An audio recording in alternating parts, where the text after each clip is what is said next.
Hello, welcome to Michelle Sews Again. I'm Michelle. It's Friday, so you know what that means. It is another hashtag Friday Sews Day. So if you're not already familiar, then I encourage you to go and check out the hashtag Friday Sews on YouTube. It is a hashtag that was started by Jen from Today in Jen's Sewing Room. Thank you, Jen. And it's a lot of fun. It's a forum where people who are on, who have sewing YouTube channels talk about things that they've made over the past week, things that they plan to make in the upcoming time frame, a little bit about life. And we have a new twist. So Jen started a Facebook group a couple of weeks ago. So if you do participate in Friday Sews, make sure you go and join the Facebook group. I will link it below. Starting today, Jen is putting a prompt in the Facebook group that it's one question every week that gives you something different than the typical forum for you to talk about. So this week's prompt is, what was my very first thing that I ever sewed? And so I think this is a fun idea because it kind of, it's along the lines of get to know you, but it kind of piecemeals it out a little bit at a time. So I think it's going to be a lot of fun. All right, so what's the first thing that I ever made? All right, I have always been interested in like crafty stuff, making stuff. I remember getting, it's called a bedazzler these days, but when I was a kid, it was the Ronco Rhinestone Stutter. Does anybody remember that? Anyway, I digress. So we were at my grandmother's house one summer, which is what we did every summer. And I can remember distinctly making a halter top out of a bandana, and I did it by hand. It's just, I didn't ask for any help. I just did it. I found a needle and thread in my grandmother's stuff, and I cut the bandana so that it was a triangle shape over my bodice, and then I cut out strips and sewed them to the neckline so I could tie in the back, and to the bottom so I could tie it in the back. Easy peasy. I think I was like 7, and it's just something that I decided I wanted to do. Now, if we're talking about legitimate sewn garments with a sewing machine, then the first thing I ever made was when I took my sewing class in college, which I've spoken about before. And I'll be honest, I'm not exactly certain what the very first thing I made was, but I do recall that I made several pencil skirts in that class because I worked full-time while I went to school full-time. So I would get dressed in the morning and I would go to school dressed for work. And I've always loved bright prints and lots of color. So I have a couple of pictures. I'll post them here so you can see some of my early styling, and you'll see there's color and prints and all kinds of fun stuff. So I would say that the pencil skirts are probably my very first official make. All right, so now that that's done, I'm excited to go and look at other people's Friday Sews and see what they have to say about that prompt. Now, what have I made this week? So the first thing that I finished it last weekend, was my hacked Callie dress that I made in collaboration with Sarah from Naughty Gnome Crafts. If you haven't seen that video, I will link it up in the iCards here. It was a lot of fun. We both bought the same fabric from Minerva.com, and we did a one fabric, 2 ways challenge where we both took the fabric and we did what we wanted with it. So I didn't know what she was gonna make. She didn't know what I was gonna make, and we posted them at the same time, and it was a lot of fun. We both struggled with the fabric a little bit in different ways. Hers was way worse than mine, and I felt so terrible for her when I was listening to her recap her experience. But her dress came out beautiful, so I encourage you to go and check out her video as well. So yeah, so that was the first thing that I made this week. The second thing that I made this week was I finished a garment on, I don't know if I finished it, I started it Sunday and I finished it one night this week after work. And it's a garment that I'm doing in collaboration with another sewing YouTuber, and that will be revealed this coming Sunday. And it's in support of the Sew Purple to End ALZ challenge that I'm hosting over on Instagram.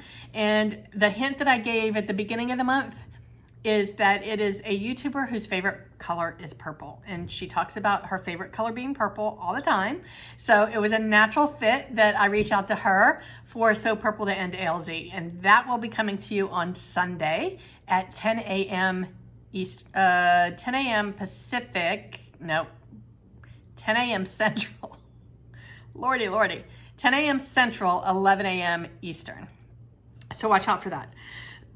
Okay, the next thing that I made was, I didn't actually make the garments, but I took an old t-shirt and an old pair of leggings. They were both solid black, and I did a reverse tie-dye on them.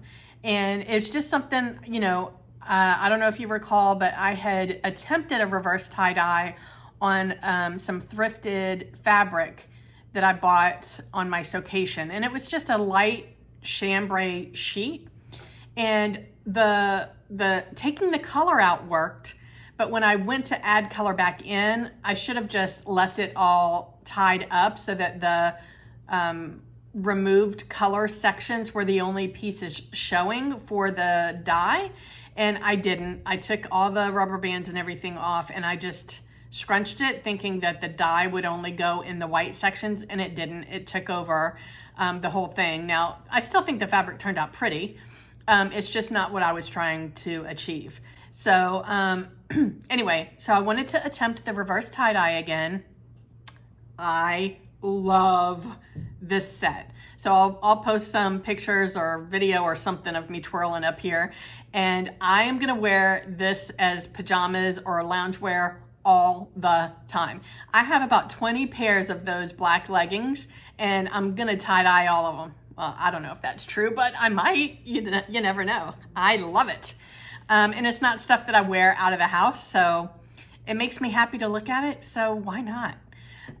Okay, the second thing that I dyed another piece of fabric this week, and it was a thrifted tablecloth that I picked up on my Sewcation. It was white. I did not know what the fabric content was, and after I've dyed it, it's definitely heavier weighted on synthetic than it is natural because the dyes are not as vibrant as I usually get, and the backside of it that barely got any color at all. I still think the pattern came out pretty, but the fabric pills. So I mean, I don't know if I'll do anything with it or not. It was a fun experiment. I love the experiments because I don't think this is a failure. It's just not, I don't know. It's not something that I think I want to do anything with, but it came out kind of cool. So it's got, I did a new fold. So the design is like really different, but the colors are a little muted. But there's definitely some cool sections in here. I just wish that the fabric hadn't pilled, because I think that's why I don't want to do anything with it, because the fabric just looks cheap because it pilled. If it hadn't pilled, I would probably do something. Anyway, and this is the back side. So you can see like the dye didn't get through, and it should have. The way that I folded it, it should have. So yeah, I'm not sure what I'm gonna do with that. I mean, you could probably shave off the pilling with like a sweater shaver, but this is a big, huge piece of fabric. Ain't nobody got time for that. I don't know. You tell me, what would you do with this? All right, what's next? Oh, so next I have for you this lovely, comfy, cozy, what's it called? The comfy cowl. It's a Rebecca Page pattern. And I will post some pictures of me up here.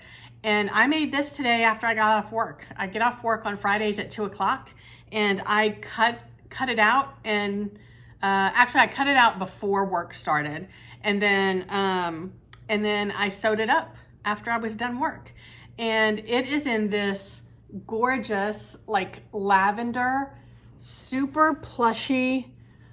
I mean, this fabric is probably the softest. It's so amazingly soft. So it's this, I got this fabric from Joann's, and it's this I mean, the color is beautiful. It's so soft. I'm gonna have to like not be inappropriate and touch myself all the time. And then and it's got a hood, which I've got a bun, so I look like a cone head, but the only thing about the hood is the way that I top stitched it, like it came out a little wavy. I'm never gonna wear the hood anyway, so I don't care. But I love the cowl. And I used this double brush poly that I also got from Joann's, and I'd used this for the bodice of a Seamwork Fin raglan t-shirt before, and I still had a ton left. So I used it for the cowl, and I used it for the lining of the pouch pocket.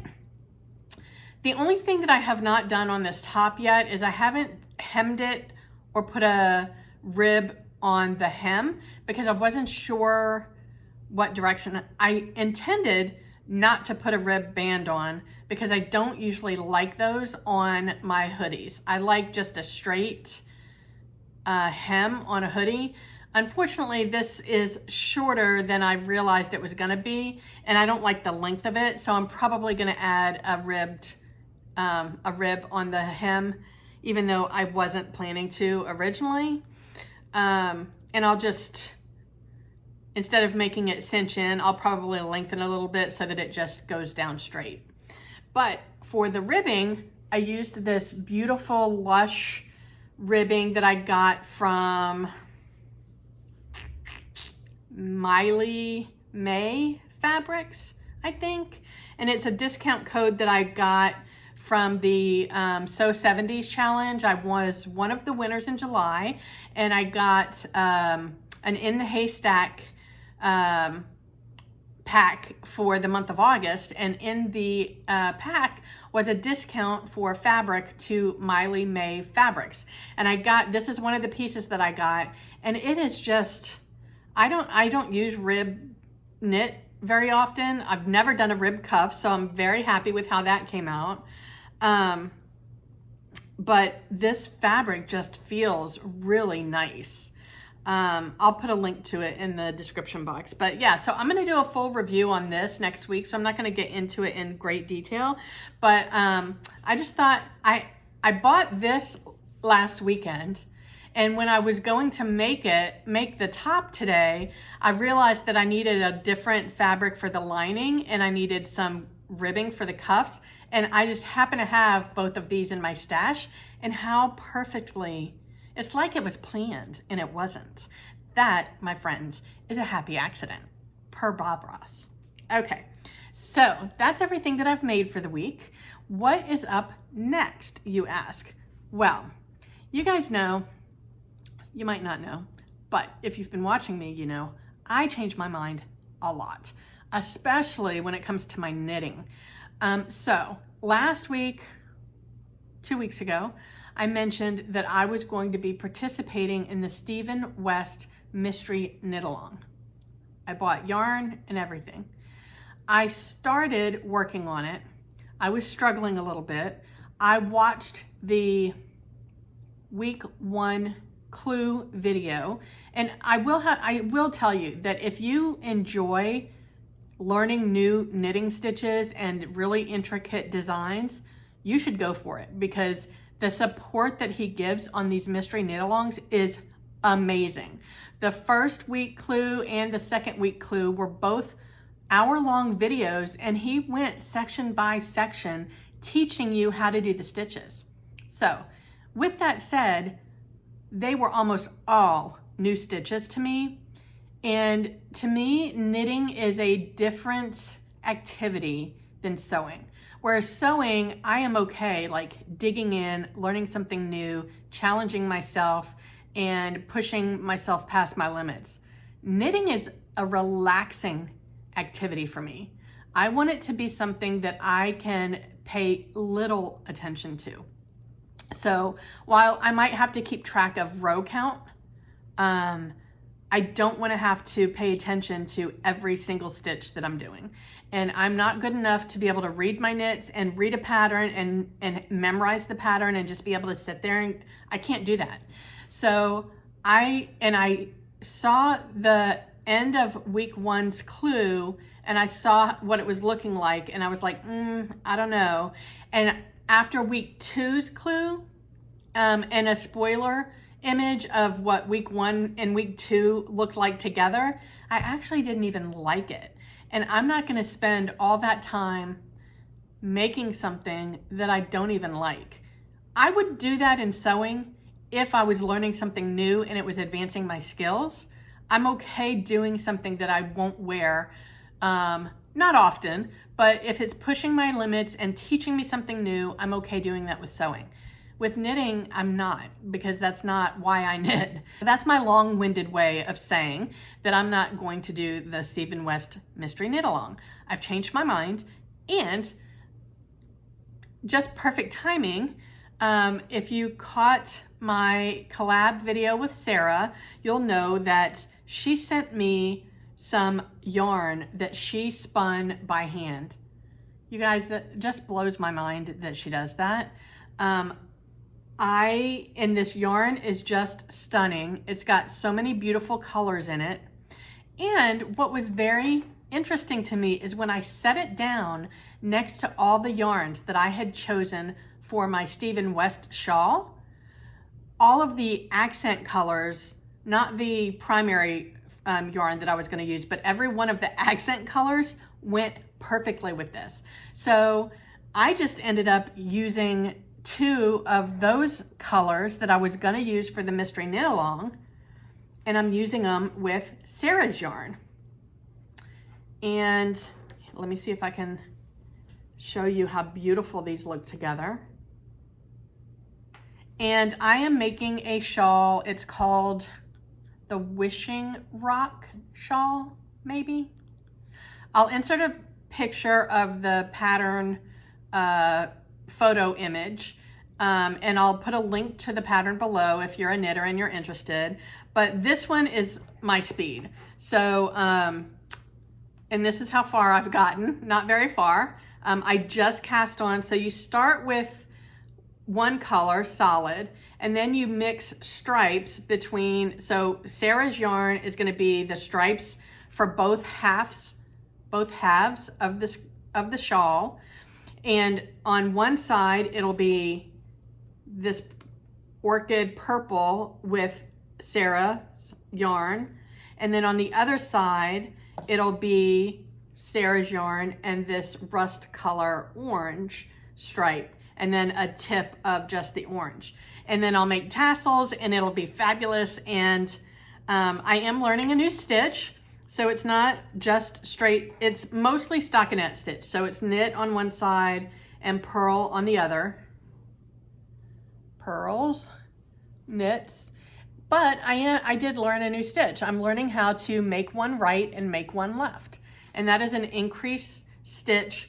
Make one right, increases it slanted to the right, make one left, increases slanting to the left.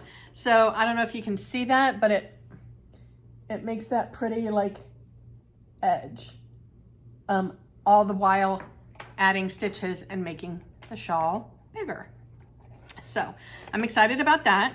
And that'll be my nighttime work when I'm done sewing or after work. The other thing that I'm going to work on this week that I talked about last week, but I had to finish my dress for Sarah's collab, and I had to finish my dress for the collab that's coming up on Sunday. So I didn't actually have time to work on the crossbody bag, but this weekend I do. So I'm definitely going to get started on that crossbody bag. I'm thinking that I might want to make a muslin's not really the right word. I want to make a version in like some outdoor, like, you know, I have a bunch of outdoor fabric or home deck fabric, whatever you want to call it. I think I'm going to make a version with some of that first, just to make sure that I know what I'm doing before I cut into the leather pieces that I have. So I think at a minimum, I will get the test version done. I'm going to do it in fabrics that I think look good together because I want to do the whole thing and I want it to be a usable bag. But it's more of a test version so that when I go to cut into my leather, I feel very confident that I know what I'm doing. So I'm going to work on that this weekend. And then I have a new craft hobby that I'm going to give a try. I don't have the materials here. They're actually downstairs in the lobby in a locker waiting for me to go pick them up. But I ordered stuff to make resin buttons. I mean, it goes, now that I'm not afraid of buttonholes, despite what happened with my Callie. And first of all, thank you guys so much. This is why I love doing this YouTube thing, because I showed you guys the struggles that I had with the running in the fabric on my buttonholes on my Callie dress in that Dashwood Studios rayon challis. And you guys all came to my rescue, and many of you recommended that I use a Microtex needle the next time around. So thank you guys for that. I will make sure that I have some on hand so that if I ever run into that issue again, I now know what to do. So thank you. Anyway, so now that I'm not afraid of buttonholes, I've made 2 Callie dresses, and those both have, what, 8 buttonholes, 9, something like that, 7, in that neighborhood.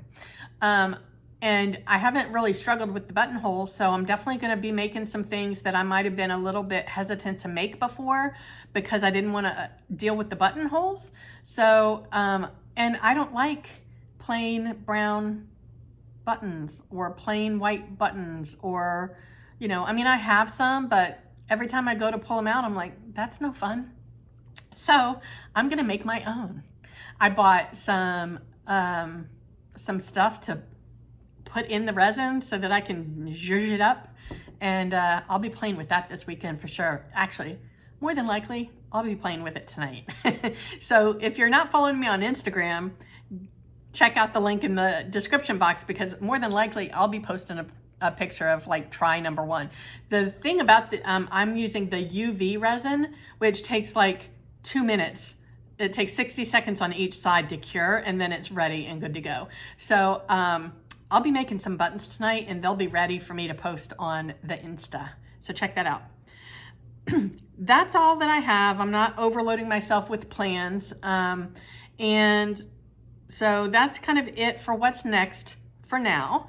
As far as life goes, I got nothing. I got nothing going on. I work, I sew, I tie-dye, ice dye. C'est la vie.